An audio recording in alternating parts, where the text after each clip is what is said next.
오늘 우리에게 주신 말씀 고린도후서 5장 9절 말씀과 그리고 골로새서 1장 10절 11절 말씀을 통해서 우리가 바라야 하는 것이라는 제목으로 함께 은혜를 나누기를 원합니다. 여러분에게 인생의 제일 되는 목적이 무엇입니까? 라고 질문한다면 여러분 무엇이라고 답하시겠습니까? 곰곰이 잘 생각하셔야 할 것입니다. 인생의 목적이 무엇입니까? 왜냐하면 이 질문의 답에 따라 여러분의 정체성이 결정될 수 있기 때문입니다. 내 인생의 목적이 무엇인가? 이 질문은 곧 나의 정체성은 무엇인가와 같은 질문일 수 있다는 것입니다. 정체성, 존재의 본질은 목적을 통해서 정해지는 것 같습니다. 그렇다면 나라는 존재가 어떤 존재인가? 정체성에 따라 삶의 목적은 달라질 수 있겠죠. 그리고 삶의 목적이 달라지면 우리가 가는 길, 바라보는 방향, 그리고 생각이 달라지게 될 것입니다. 그래서 꿈을 꾸고 생각하는 인간에게 인생의 목적이 무엇인가? 나의 정체성은 무엇인가? 너무나 중요한 질문이 되는 것입니다. 인생의 여정을 걷고 있는 한 사람이 자신이 누구인지, 어디로 가야 하는지 목적이 없다면 무리를 떠다니는 부표처럼 정처 없이 살 수밖에 없을 것입니다. 여러분의 정체성은 무엇입니까? 여러분의 인생의 목적은 무엇입니까? 어린 시절을 지나면서 참 많은 생각을 하고 갈등을 겪으면서 우리는 자라왔습니다. 특히 나는 누구일까? 나는 왜 학교에 다니는 것일까? 왜 나는 공부를 하고 있지? 앞으로 나는 무엇을 하면서 먹고 살아야지? 나는 왜 이 땅에 태어났고 나는 왜 살고 있지? 어릴 때, 학생 때, 또 성인이 되었을 때, 그리고 직장인으로서 한 가정의 멤버 일원으로서, 그리고 아빠로서, 엄마로서 인생의 삶을 정리하는 노년기에 여전히 우리는 나라는 존재, 정체성에 대한 고민을 하고 있지 않을까 생각합니다. 이렇게 여러 시기, 또한 여러 포지션을 경험하면서 우리는 수많은 갈림길을 만났을 것이고 그 갈림길에서 선택을 하고 스스로 정답을 내리고 그리고 자신의 선택과 그 정답에 책임을 지면서 한순간 한순간 지나왔지만 사실 돌아보면 그 어떤 선택도 그 어떤 답도 내 삶의 목적이 무엇인지 나의 정체성은 무엇인지 시원하게 답을 제공해 주지 않았던 것 같습니다. 어떤 결정과 선택도 완벽하거나 완전하지 않았다는 것이죠. 어찌 보면 여러분 이것이 인생인 것 같습니다. 어찌 보면 이것이. 어떤 사람은 인생의 목적은 행복이라고 말을 합니다. 우리가 하는 모든 것들이 더 행복한 삶을 위한 것이라고 말합니다. 아마도 많은 사람들에게 당신의 인생의 목적은 무엇입니까? 라고 물어본다면 여러분들은 뭐라고 대답하시겠습니까? 많은 사람들이 행복이라고 말을 하지 않을까 싶습니다. 근데 여러분, 행복은 뭐죠? 뭐가 행복이죠? 무엇이 행복일까요? 이것이 행복이라고 말하는 사람이 있겠죠? 좋은 집을 사고, 좋은 차를 타고, 좋은 음식을 먹고, 좋은 옷을 입고. 혹시 여러분 이것이 행복이라고 생각하십니까? 육신의 안락한 삶, 육신의 쾌락을 추구하는 행복입니다. 육적인 기쁨을 위해서 물건들을 가질 때 행복을 느낍니다. 그런데 여러분, 이 행복은 영원할까요? 인생의 궁극적인 목적이 될 수 있을까요? 사실 이러한 행복은 원초적이고 동물적인 행복입니다. taking happiness라고 하더라고요. 취하는 행복. 또한 어떤 사람들은 이러한 행복을 추구합니다. 사랑하는 사람을 만나서 미래를 설계하고 계획하면서 행복한 세상을 꿈꾸는 사람입니다. 우리 청년들은 이런 꿈을 꾸겠죠. 그러나 이미 경험한 사람들은 그 꿈이 다 산산조각 나셨죠? 산산조각 나시지 않으셨습니까? 사랑하는 사람을 만나서 미래를 설계하고 휘황찬란한 장밋빛 인생을 꿈꿨지만 웬걸 금이 가기 시작하면서 여러분, 이 행복은 우리가 열심히 수고하고 노력해서 원하는 것을 얻을 때의 그 성취감, 내가 원하는 사람, 내가 생각했던 꿈을 이루었을 때 자기 자신에 대한 성취감으로 행복을 느끼는 것입니다. 이 행복을 노력해서 만들어낸 행복이라고 해서 making happiness라고 하더라고요. 환경도 만들 수 있고 물건을 만들 수 있고 어떤 위치에 도달할 수 있습니다. 그러나 내가 노력해서 만들어낸 성취감, 이 또한 영원한 만족을 줄 수 있을까요? 영원할 수 없습니다. 또한 이런 행복을 추구하는 사람도 있습니다. 구원받은 행복, 용서받은 행복, 은혜 받은 행복, 하나님과의 영적 교제를 통해서 오는 영적인 행복입니다. 예배와 기도와 섬김과 헌신을 통해서 누리는 복. 하나님과 나와의 관계에서 얻는 바로 영혼의 기쁨입니다.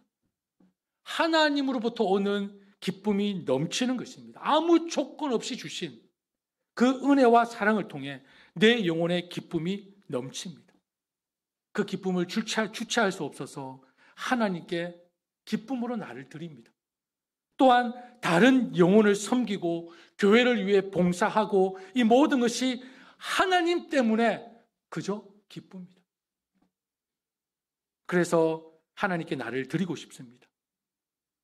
희생과 헌신의 삶으로 땀 흘려 수고하고 봉사하고 섬겨도 전혀 힘들지 않고 도리어 기쁨이 넘치며 행복합니다. 이것을 giving happiness라고 하더라고요. 주는 행복. 어제 우리 유스 그룹 아이들이 우리 조던 제니스 선생님을 따라서 뉴저지의 그 저지시티입니까? 본인 선생님 집에 아이들을 초대해서 아침부터 저녁까지 거기서 함께 음식을 나누고 그리고 함께 좋은 시간을 가지고 밤에 돌아왔습니다. 부모님들은 조금 피곤하셨을 거예요. 그죠? 아이들을 또 픽업해서 또 집으로 데려가야 되니까 교회에 9시까지 오셔가지고 피곤하셨는데 선생님들이 아이들을 데리고 여기 왔을 때에 제가 한 선생님에게 물었습니다. 물은 게 아니죠. 너무 감사하다고, 고생했다고, 수고했다고. 그 선생님이 이렇게 대답하시더라고요. 목사님, 아니에요. 저희들이 더 감사합니다. 저희들이 더 기쁩니다. 아이들과 함께 할 수 있어서 너무 좋았고 아이들이 너무 행복해해서 저희들 오히려 더 큰 은혜를 받았습니다. 여러분, 젊은 청년들이, 젊은 부부가 토요일 황금의 시간입니다.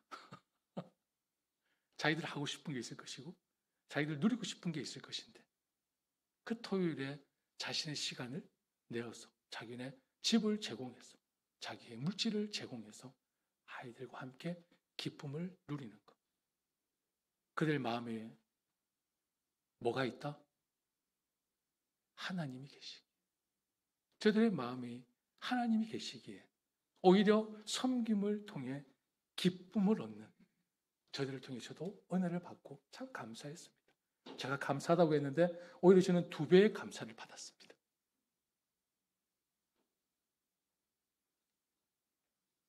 사도행전 20장 35절 말씀에 우리 같이 한번 읽어볼까요? 같이 한번 읽습니다. 시작.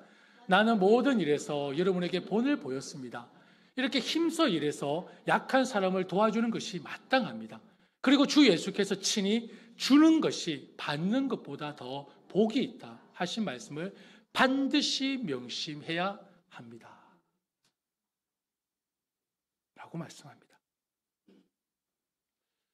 여러분, 이러한 것을 볼 때 만약 인생이 행복이 목적이라면 그 행복은 우리가 만지고 소유할 수 있는 것, 잠깐 있다가 사라지는 것에 진정한 행복이 있는 것이 아니라 내 영혼의 기쁨, 내 영혼의 감사, 평안, 자유, 그 어떤 환경과 상황과 처지에도 변하지 않는 그 영혼의 즐거움에 진정한 행복이 있다고 말할 수 있지 않겠습니까?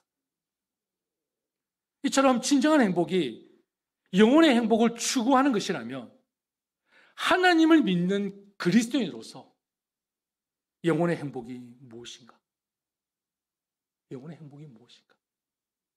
제가 한번 정리를 내려봤습니다. 한번 잘 들어보십시오. 바른 지식, 그죠? 성경이죠. 하나님의 말씀이죠. 하나님 말씀을 바탕으로 한 바른 삶으로 거룩한 영혼을 소유한 생명이 참된 행복을 소유한 자라고 정의할 수 있지 않겠습니까? 다시 한번 읽어드릴까요?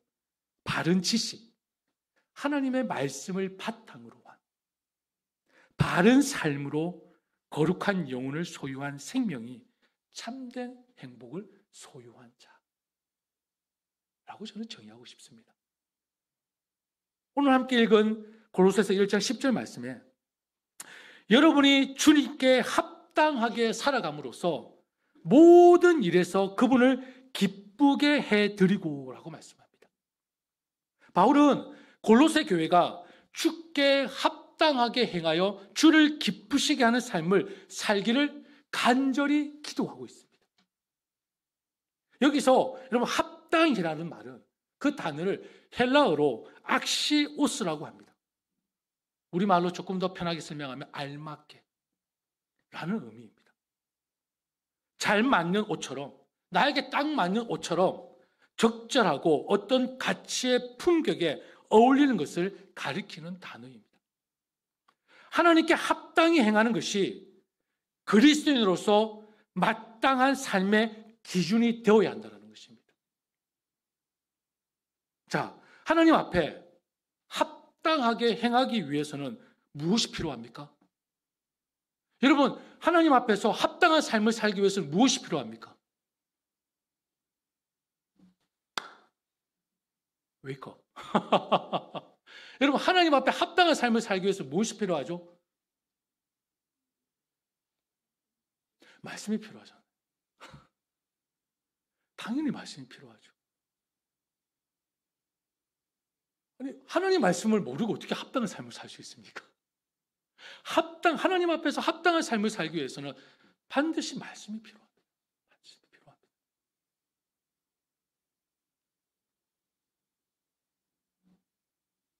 올바른 지식이 반드시 필요하다는 것입니다. 그리고 여러분 또한 올바른 지식은 여러분 하나님의 말씀을 배운 우리, 올바른 지식을 가진 우리는 어디를 목표로 삼아야 합니까? 합당한 삶을 목표로 삼아야 합니다. 다른 것이 아닙니다. 하나님 앞에 합당하게 행하기 위해서는 반드시 하나님의 말씀이 필요하고요. 그리고 올바른 지식, 하나님의 말씀을 배운, 하나님을 경험한 우리는 어디를 목표로 삼아야 되냐? 합당한 삶을 목표로 삼아야 된다는 것입니다. 누구 앞에? 하나님 앞에. 여러분 생각해 보십시오. 하나님의 뜻을 아는 것으로 이 안에 가득한 사람은 하나님의 기대에 부응하는 행동을 하지 않겠습니까? 하나님을 기쁘게 하려는 소망을 가진 자들이 주님이 원하시는 삶을 살려고 몸부림치지 않겠습니까?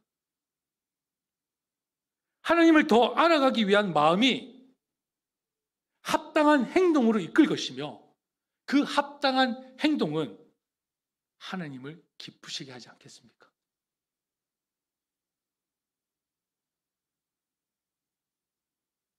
올바른 지식, 하나님 말씀에 근거하지 않고서는 골로새서 1장 10절 말씀에서 나와 있듯이 선한 열매를 맺을 수 없을 뿐더러 하나님을 알 수 없습니다. 하나님을 알지 못하고 하나님을 기쁘시게 한다? 하나님을 알지 못하고 선한 열매를 맺는다? 거짓말하지 마세요.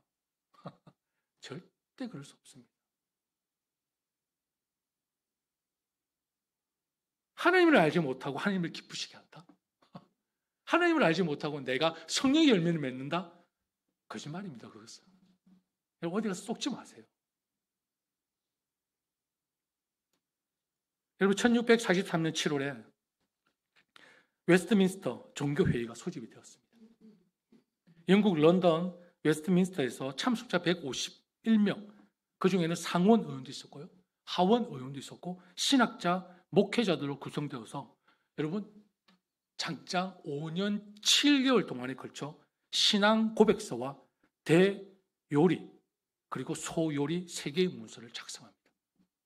신앙 고백서와 웨스트민스터 대요리, 웨스트민스터 소요리를 작성합니다. 몇 년에 걸쳤어요? 5년 7개월에 걸쳤어요. 150명, 상원의원, 하원의원, 신학자, 목회자들이 모였어요. 뭐 대요리, 소요리 하니까 무슨 쿠킹을 여러분 생각하시죠? 아닙니다. 대요리는 큰 중요한 질문, 소요리는 작은 중요한 질문이라는 뜻입니다. 저도 처음 들었을 때 무슨 요리지? 저도 그랬는데 신학교에서 다 이렇게 배우니까 대요리, 소요리가 뭔지 가르쳐 주시더라고요. 자, 대요리 문답은요, 성직자들을 위해서 196개의 질문과 답으로 이루어져 있습니다. 그리고 소요리 문답은 성도들을 위해 교육하기 위해서 107개의 질문과 답으로 구성되어져 있는데 뭐 이것이 중요한 것은 아니고요. 웨스트민스터 대요리의 첫 번째 질문 한번 보여주시겠습니까? 첫 번째 질문입니다. 사람의 첫째 되고 가장 높은 목적은 무엇입니까? 라는 질문입니다. 그 답이 뭐죠? 하나님을, 같이 읽을까요? 하나님을 영화롭게 함과 영원토록 온전히 즐거워함이다 라고 합니다. 자, 그럼 웨스트민스터 소요리 첫 번째 문제 한번 볼까요? 다음 내려주시죠. 자, 같이 사람의 제일 되는 목적은 무엇입니까? 우리 같이 읽겠습니다. 하나님을 영화롭게 하는 것과 영원토록 그를 즐거워하는 것입니다. 대요리, 소요리 첫 번째 질문과 답이 똑같습니다. 다르지 않습니다. 오늘 함께 읽은 고린도후서 말씀에서 바울이 지향하는 궁극적인 삶의 목적은 바로 뭐라고 했죠? 주를 기쁘시게 하는 자가 되는 것이라고 말씀하고 있습니다. 우리가 바라야 할 것은, 인생의 궁극적인 목적은 주를 기쁘시게 하는 자가 되는 것. 고린도서 5장 9절 말씀에 보면 주를 기쁘시게 하는 자가 되기를 힘쓰노라 말씀합니다. 여기서 힘쓰노라라는 단어는 헬라어로 좀 어렵습니다. 필로티무메다라고 합니다. 필로티무메다. 여러분 필로스를 많이 들어보셨죠? 필로스. 여러분 필로스는요 뭐죠? 사랑하다, 친애하다는 뜻 아닙니까? 그리고 여기서 티메라는 말은 존경, 영예라는 뜻을 가지고 있습니다. 그래서 사랑과 친애하는 말과 그리고 존경, 명예, 영예와 합쳐져서 이 필로티무메다라는 말은 야망을 가지다, 야망이 있다라는 뜻입니다. 자, 그러면 주를 기쁘시게 하는 자가 되기를 힘쓰노라를 풀어보면 이렇습니다. 주를 기쁘시게 하는 것이 그리스도인의 야망, 그리스도의 꿈이라는 의미입니다. 왜 아멘이 없으십니까? 여러분의 야망이고 여러분의 꿈이지 않습니까? 하나님을 기쁘시게 하는 것이 여러분 꿈이지 않습니까? 꼭 아멘을 하십시오라고 해야 아멘을 하십니까?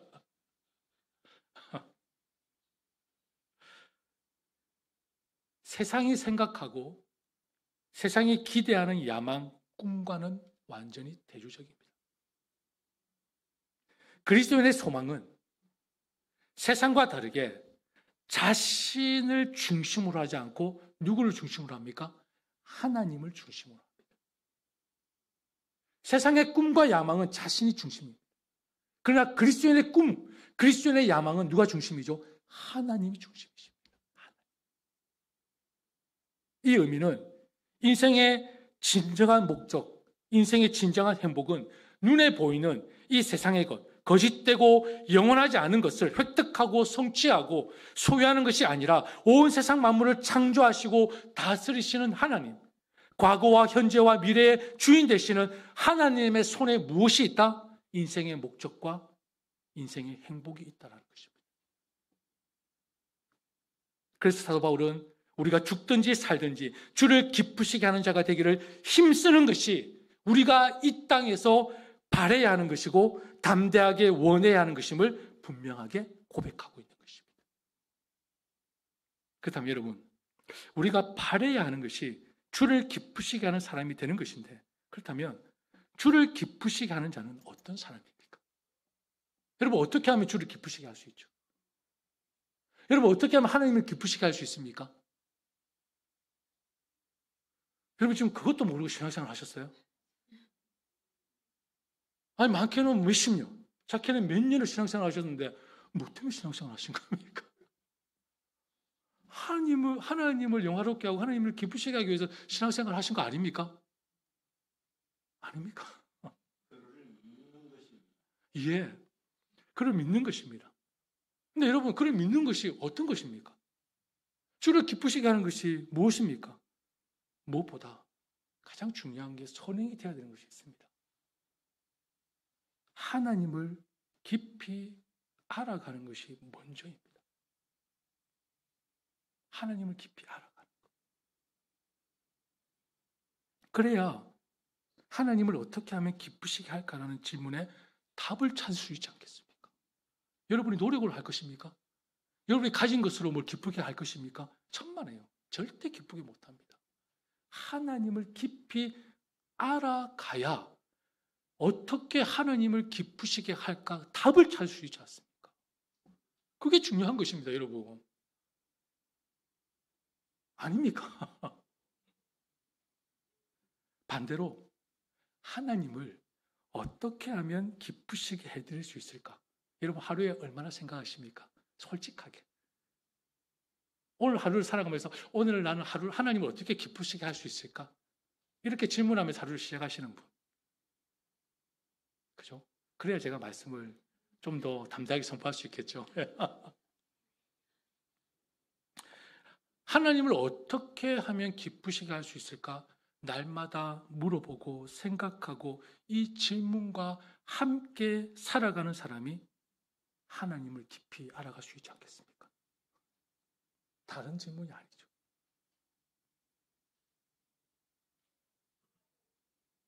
골로새서 1장 11절 말씀 같이 읽어볼까요? 골로새서 1장 11절 말씀입니다. 우리 뒤에 말씀인데 같이 읽습니다. 시작. 하나님의 영광의 권능에서 오는 모든 능력으로 강하게 되어서 기쁨으로 끝까지 견디기를 바랍니다. 자, 하나님의 영광의 권능에서 오는 모든 능력으로 강하게 돼요. 이 말씀은 어떤 말씀입니까? 하나님은 당신을 따르는 사람들에게 내가 너와 함께 하겠다라는 임마누엘의 약속의 말씀으로 내 백성을 강하게 하겠다는 것입니다. 내 백성을 강하게 하는 것은요, 하나님이 주시는 어떤 특별한 능력이 아니라요, 하나님이 함께 하는 것입니다. 하나님이 함께 하는 것. 이것이 가장 강한 힘입니다. 능력입니다. 보시죠. 임마누엘 약속의 말씀으로 내가 너와 함께 함을 통해서 내가 너를 강하게 하겠다는 것입니다. 하나님이 나와 함께 한다는 것은 뭡니까, 그러면? 날마다 주와 함께 동행한다는 것이고, 하나님을 알아가는 지식이 더욱더욱 우리 안에 풍성해진다는 것입니다. 하나님을 아는 그 지식이 곧 하나님으로부터 오는 그 능력이 되고, 그 능력은 어떻게 한다고 말씀하십니까? 중요한 말씀입니다. 기쁨으로 모든 견딤과 오래 참음으로 이루게 한다는 것입니다. 하나님과 함께하는 사람은요, 기쁨으로 인생을 살아낸다는 것입니다. 엄청난 의미가 담겨 있는 것입니다. 사랑하는 여러분, 그리스도인은 하나님을 기쁘시게 하는 사람이어야 합니다. 그런데 하나님을 기쁘시게 하는 사람은, 잘 들으십시오, 스스로도 기뻐하는 사람이 되어야 합니다. 이걸 놓치지 마십시오. 하나님을 기쁘시게 하기 위해서 하는 행동이 나는 전혀 기쁘지 않습니다. 스스로 전혀 기쁨이 없습니다. 그렇다면 그것은 완전하고 온전한 기쁨이 아닙니다. 여러분, 하나님이, 우리 아버지 되시는 하나님이 그런 기쁨을 원하실까요? 너는 하나도 안 기쁜데 내만 기쁘면 돼?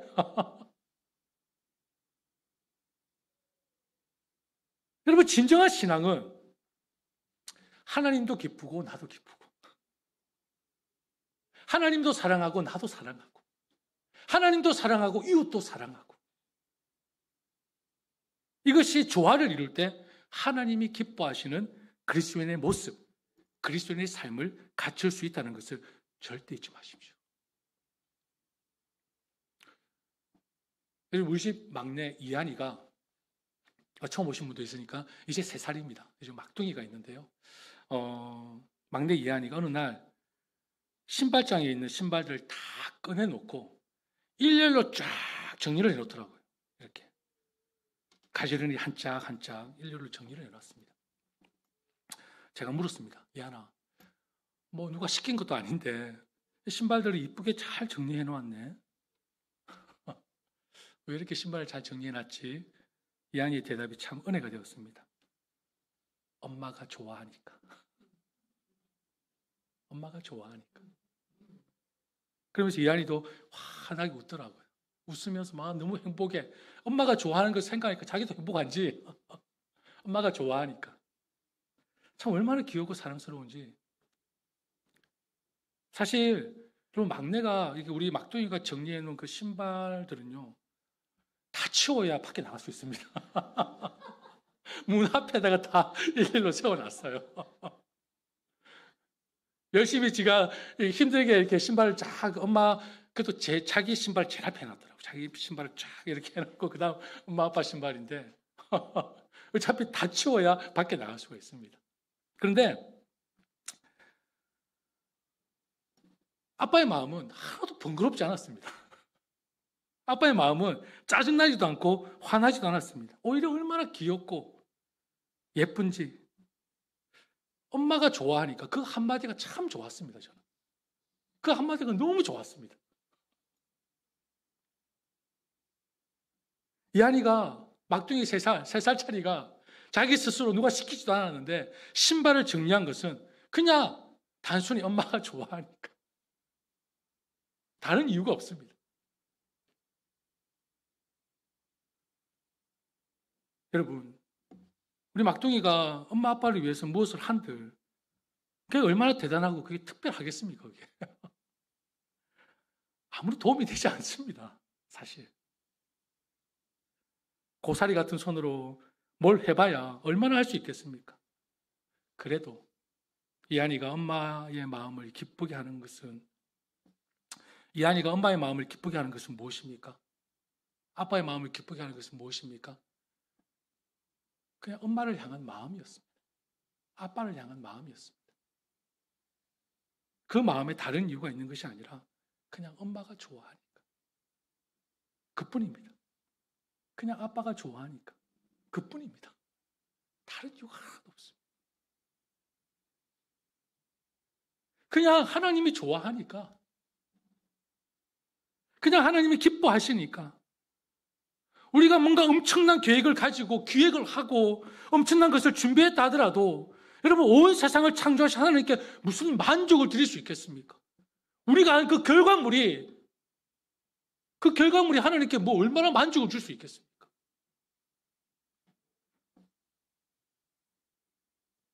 우리가 만들어낸 그 결과물이 중요한 것이 아닙니다.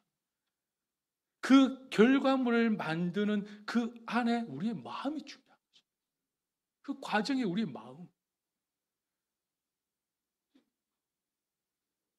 우리는 하나님께 인정받기 위해서 자신을 엄청 혹독하게 대하고 피곤하고 힘들어 지쳐가는데 내 마음에 기쁨도 없는데 그럼에도 나를 쳐서 무엇인가를 하면 하나님이 좋아해 주시겠지.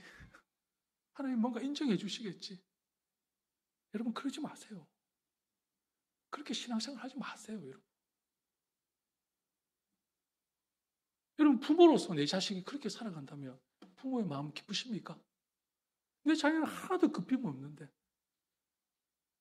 내 자녀는 내 마음에 자녀는 지쳐가고 힘들어가고 있는데, 단지 엄마가 시키니까, 엄마가 원하니까 아무런 기쁨도 없이, 그럼 부모의 마음은 어떻습니까?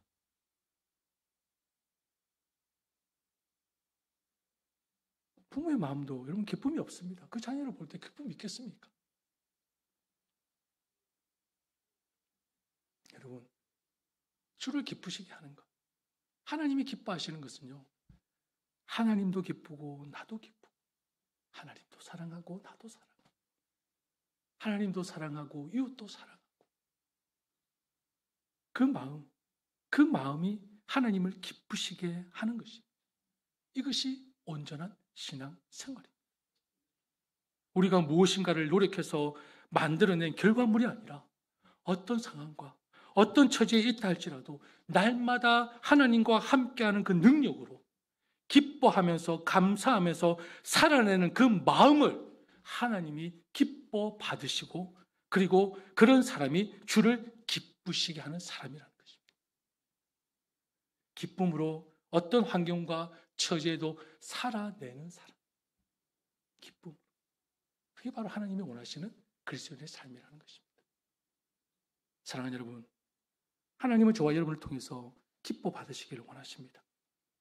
반쪽짜리 기쁨이 아니라 하나님도 기쁘고 나도 기쁘고, 그런 말 있죠. 누이 좋고 외부 좋고, 그죠? 하나님도 기쁘고 나도 기쁘고, 하나님도 사랑하고 이웃도 사랑하고, 온전한 기쁨과 사랑을 받기를 원하십니다. 여러분, 하나님 앞에 크고 뭔가 거창한 것을 준비하는 것보다 그저 하나님 좋아하는 마음, 그저 하나님을 사랑하는 마음, 그 순수한 그 마음을 하나님이 더 기뻐 받으신다는 것을 기억하셨으면 좋겠습니다. 하나님이 너무 좋아서, 하나님의 은혜가 너무 커서 그 기쁨으로 하나님의 일을 감당해야지, 뭔가 하나님의 은혜를 받기 위해서 뭔가 이렇게 하나님께서 복 주시겠지, 너무 고달프지 않습니까, 여러분? 안 힘드세요? 지금 우리는 충분히 그 은혜를 받아 누리고 있습니다. 예수 그리스도께서는 우리를 위해서 십자가에 돌아가신 그 하나만으로도 그 무엇과 비교할 수 없는 은혜고 복이고 하나님의 사랑이지 않습니까? 그 기쁨이 충분하지 않습니까? 뭘 더가 필요하죠, 우리에게? 우리에게 구원의 감격을 허락하셨는데, 우리에게 구원의 은혜를 주셨는데, 예수 그리스도라는 독생자를 다 주셨어요. 하나님이 다 주셨어요. 이미 다 주셨는데 뭘 또 받아내기 위해서 자신을 혹독하게 쳐서 지치고 피곤하게 하십니까? 그저 우리는 기쁨으로 감사함으로 하나님의 일을 감당하면 되는데, 힘드십니까? 좀 쉬세요. 아프세요? 그럼 조금 누워 계십시오. 건강해져서 다시 일하시면 되잖아요. 뭐 우리가 로봇도 아니고.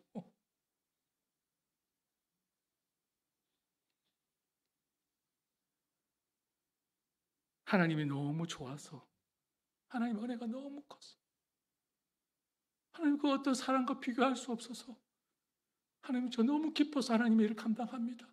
누가 알아주지 누가 알아주든 안 알아주든, 누가 인정하든 안 하든, 누가 보든 안 보든, 묵묵히 혼자 교회 나와 청소하시는 분도 계세요. 그 은혜가 너무 커서.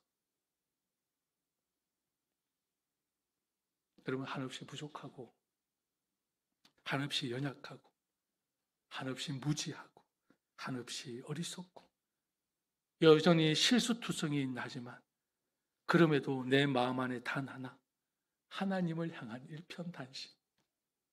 하나님이 좋아서, 하나님을 너무 사랑해서, 하나님이 기뻐하시니까 그 마음이 나를 하나님께로 이끌고, 그 마음이 교회로 이끌고, 그 마음이 예배 가운데 나를 이끌고, 그 마음이 기도의 자리에 나를 이끌고, 그 마음이 한 영혼을 섬기고 돌보는 대로 이끄는 것, 그게 하나님이 기뻐하시는 우리의 삶이 아니겠습니까? 사랑하는 여러분, 2024년도 한 해도 주님을 기쁘시게 하는 것이 우리 모두의 삶의 목적, 우리가 발해야 하는 인생의 제일 되는 목적이 되기를 소망합니다. 어떤 일을 하더라도, 어떤 사역을 맡더라도, 가정에서나 교회에서나 어느 곳에 있든지 하나님도 기쁘고 나도 기쁘고 온전한 기쁨이 충만한 그리스 뉴욕교회, 그리고 이 자리에 함께한 모든 성도님들 되시기를 축복합니다. 우리 함께 찬양하겠습니다.